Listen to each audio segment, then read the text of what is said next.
নমস্কার বন্ধুরা, বাসবিজ ফুড মন্ত্রে আপনাদের স্বাগত জানাই। আজকে আপনাদের সঙ্গে একটা বেগুনের রেসিপি শেয়ার করব। এর জন্য একটা কড়াই প্রথমে সর্ষের তেল নিয়ে নিয়েছি এবং ছোট বেগুন এরকম বোটা সহ 4 ভাগে চিড়ে নিয়েছি। এই বেগুনগুলো আস্তে আস্তে আমি ভেজে নেব। যখন সম্পূর্ণ বেগুনগুলো ভাজা হয়ে যাবে তখন বেগুনগুলো আমি অন্য জায়গায় তুলে নিলাম।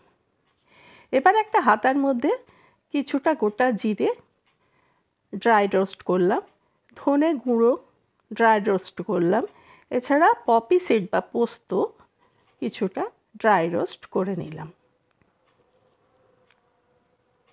এবার ওই তেলের মধ্যে কিছুটা পেঁয়াজ কুচি দিয়ে দিলাম।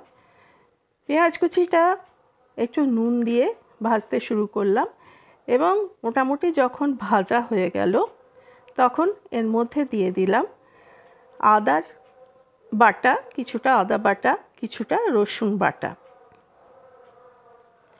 যখন আদা রসুন বাটা ভালো করে গন্ধটা চলে গেল তখন তার মধ্যে দিলাম হলুদ গুঁড়ো এবং লাল লঙ্কার গুঁড়ো।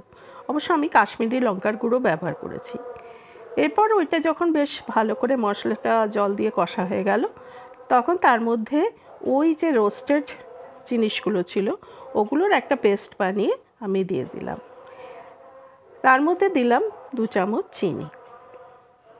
এরপর নাড়াচাড়া করার পর 4টে কাঁচা লঙ্কা চিড়ে দিয়ে দিলাম সামান্য ঝালের জন্য। এরপর সেই ভেজে রাখা বেগুনগুলো ওর মধ্যে আমি মিশিয়ে দিলাম। বেগুনগুলো যখন ফুটতে লাগলো অল্প জল দিয়ে যতটা গ্রেভি তৈরি করে নিলাম। এরপর একটা বাটিতে আমি খানিকটা তেঁতুল ভিজিয়ে রেখেছিলাম, সেই তেঁতুল ভেজানো জলটা দিলাম আর দিলাম অল্প পরিমাণে গরম মশলা। এইভাবে জিনিসটা আমি ফুটতে সময় দিলাম।